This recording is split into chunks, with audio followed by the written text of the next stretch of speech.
Despite only being introduced in this arc, we might understand the limits, possibilities and inner workings of the War Devil's abilities better than any other character in the series. Think about it, no really think about it, how many other devil do we actually even have the barest understand of how their abilities actually work?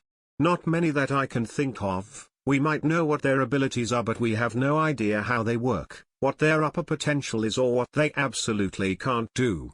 With War we know that she can make weapons out of anything she considers hers. That's already more than we get about most devils. The idea that ownership is an important part of her ability makes it outstandingly complex when placed up against something like the zombie devil, who we have next to no idea how its abilities actually work or even are, only left to make assumptions based on what we see without any real concrete evidence to it.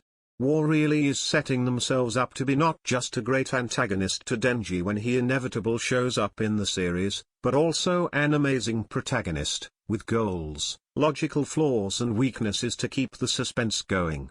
In this video I want to cover everything we know about War thus far, and make some observations on things I find interesting, which relate to specific other devils, so here goes. First, to my recollection, War was first mentioned by Makimu as having had a conflict with Chainsaw Man alongside the other horsemen at some point. We can't be certain where this happens on the timeline, but I'd hazard a guess that War didn't take much interest in fighting Chainsaw Man until he made himself too much of a nuisance to be ignored, namely by consuming enough weapons or perhaps even when he consumed the Nazi devil which retroactively negated World War II. That would certainly be something that set War off, something I don't think I've heard anyone talk about yet. It's all been about nuclear weapons but people are forgetting Chainsaw Man literally removed an entire war out of existence, something that is an affront to the devil's very existence.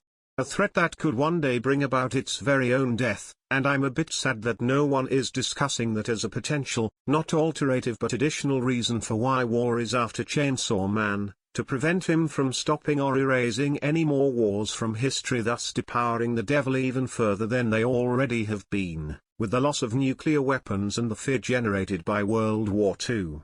So let's together start making some noise about this, tell bigger and smaller YouTubers who are interested in funneling their ideas into the fandom, so as a community we can all come together and think up new and interesting possibilities. Of course it's arrogant of me to think I have that much sway over anything, but even so I want to try and push people to think deeper about this story.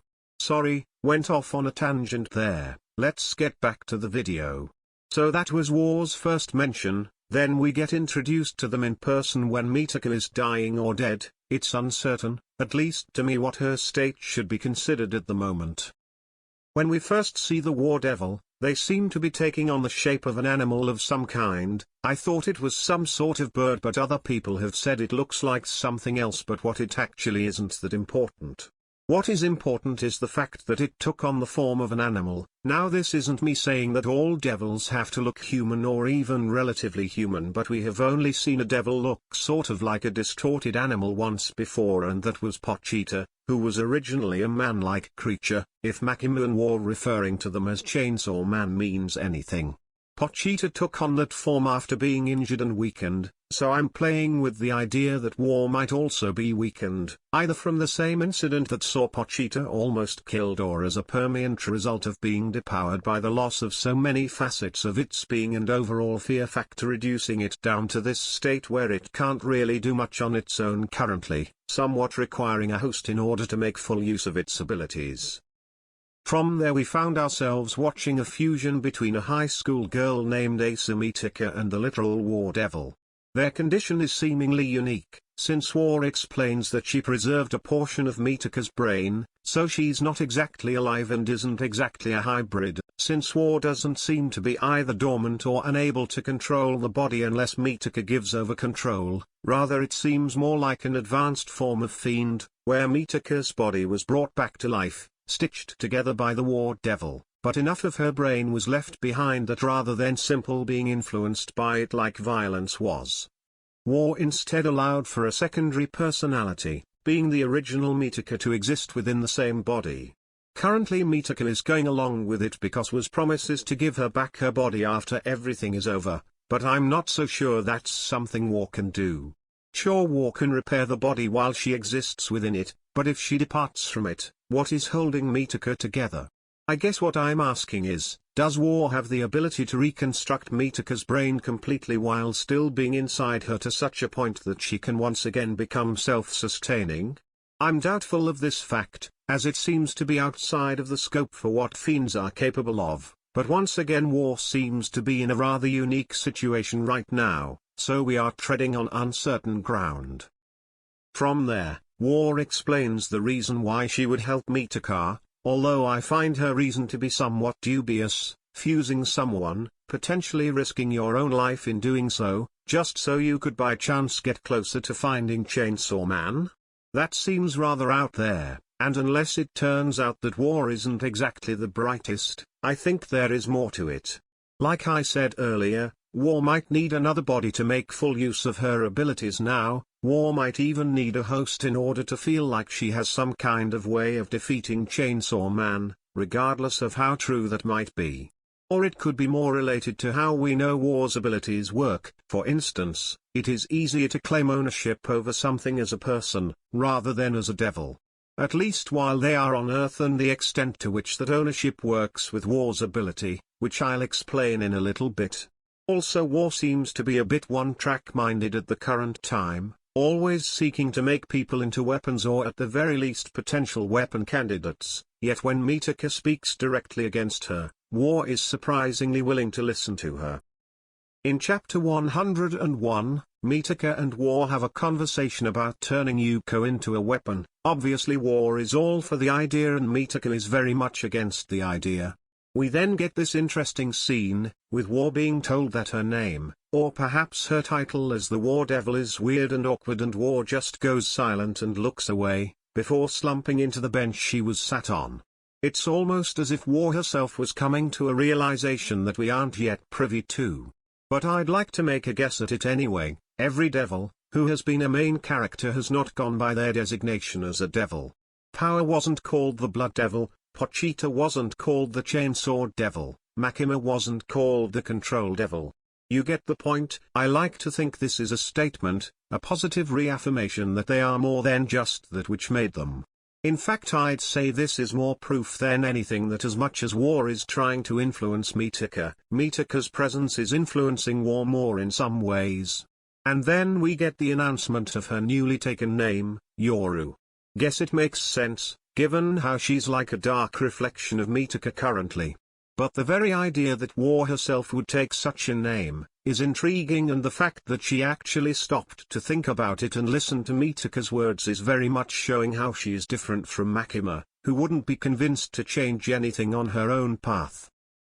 Now finishing things up on the story side of things, before I get into her powers, Mitaka and Yuka come across the Bat Devil, and this where War finally realizes just how badly she's gone and screwed up. Because she can't take control of Mitaka while the poor girl is consumed by fear.